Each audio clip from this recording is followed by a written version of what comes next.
उसे यह किसी चमत्कार जैसा लगा। उसने दरवाजा खोला। उसकी हैरानी का कोई ठिकाना नहीं रहा। वहां उसका पति ही खड़ा था। 2 पल तो उसे विश्वास ही नहीं हुआ कि जो वह देख रही थी वह सच था। दरवाजे पर सचमुच उसका पति खड़ा था। पूरी घटना कुछ इस तरह से घटी थी कि उसे अब भी यह चमत्कार जैसी ही लग रही थी। उसे हैरानी में डूबी और एकदम मूर्ति की तरह खड़ी देखकर उसका पति बोला, ओ माय डियर, अरे प्यारी, मुझे तुम्हें माफ करना पड़ेगा। मैं पूरी तरह भूल गया था कि आज हमारी सालगिरह है। याद आते ही मैं जल्दी जल्दी दौड़ा हूँ, इसलिए तुम्हारे लिए फूल या गिफ्ट लाना संभव नहीं हो पाया। लेकिन मेरे पास एक बेहतरीन प्लान है। हम अभी किसी अच्छी होटल में जाएंगे। वहाँ शैंपेन और बेस्ट केक के साथ हम दोनों पहले की तरह ही सालगिरह मनाएंगे, सब कुछ भूलकर। बोलो, तुम क्या कहती हो? खुशी से झूम उठी।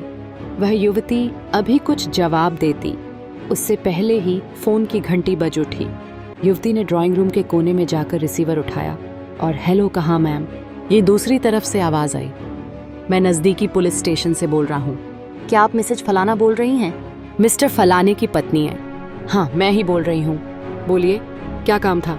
युवती ने जवाब देते हुए पूछा, मैम सॉरी टू से, आपको यह बताते हुए दुख हो रहा है कि अगर आपके पति का यही नाम है तो वह आज 1 घंटे पहले मृत्यु को प्राप्त हो गए।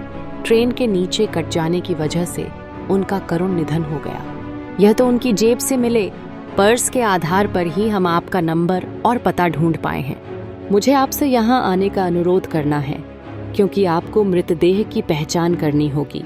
इसके बाद ही हम पंचनामा की प्रक्रिया पूरी कर सकेंगे और शव को पोस्टमार्टम के लिए भेज पाएंगे।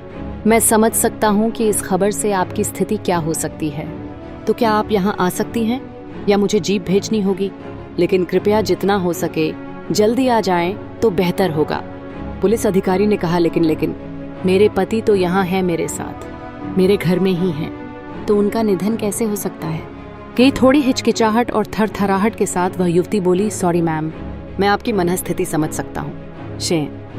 पुलिस अधिकारी बोला, आप जो कह रही हैं वही सही हो, लेकिन आपको पुलिस स्टेशन आना ही होगा क्योंकि उनकी लाश अभी मेरे सामने पड़ी है।